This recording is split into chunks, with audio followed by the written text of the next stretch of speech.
Thank you, Laskin Corla, and I welcome the opportunity too with my colleagues to speak here this evening or this afternoon on this P&B, which is brought before the House by my colleague Deputy Thomas Byrne. And I too, like others, want to commend Deputy Byrne and the work that he's done in this area in general and in the whole portfolio of education. Minister, the issue of education, it's a huge issue for children who become homeless for the different reasons that we've spoke about earlier on. It's particularly children who have a mainstream school, but also children who've got special needs and who require learning supports. And they're a particularly vulnerable element of society in any event, but when they become homeless, it becomes more critical.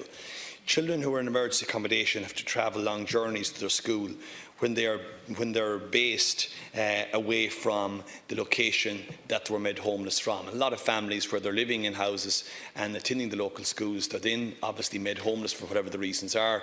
They put in emergency accommodation, and it can sometimes be quite a journey, a significant impact on their lives, travelling back to that location to attend the school that they actually have started off attending and were obviously going to for the number of years. And this is obviously a problem, because what happens is families don't have the resources to travel journeys to school, and then what they try to do is put into schools local to their emergency accommodation. Obviously, to facilitate the fact that they can get the children to attend school because they don't want them to be missing out. But sometimes this isn't always possible, Minister, because as you know, schools are at capacity, there's no available space. So in a lot of cases, with the people that's coming to my clinics, and I'm sure lots of other TDs in this House, across the House, they actually end up going without. And that's obviously hugely negative, and it's of major consequence to the children themselves and to the family unit.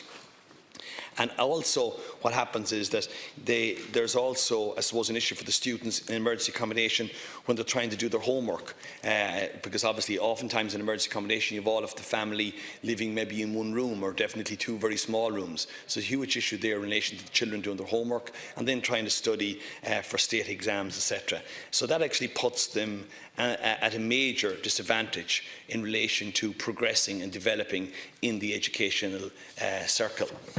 Also, children with learning difficulties and challenges, which I spoke about earlier, which are categorised in some cases having special needs, are at a major and a much more significant disadvantage, as it's very difficult for a school to put the necessary resources in place and to have them approved by your department, Minister, so that the child may not be in that school for a very long time because they're in homeless accommodation, or even because they're actually the house to which they've had to vacate and have had to move into temporary accommodation or emergency accommodation, they may not be returning to the school that they started off in. Because I know in my own situation, children, for example, that's going to schools in Kilcock, they're made homeless, they may be going into emergency accommodation down in Portlaoise, and they may be offered a home and a tie.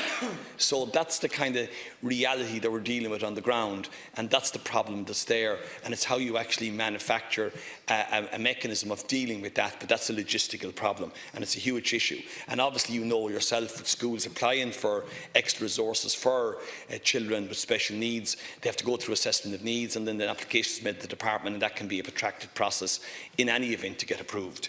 So the environment for emergency accommodation is very negative in children. As a result, it impacts hugely on their education and lack of education. More resources need to be put in place to assist families and children who find themselves homeless and in an emergency accommodation. But I think, Minister, the focus needs to be put in greater resources and needs to be put in place to avoid families going homeless, which will assist in solving the issues that we're all speaking about here this afternoon. Thank you.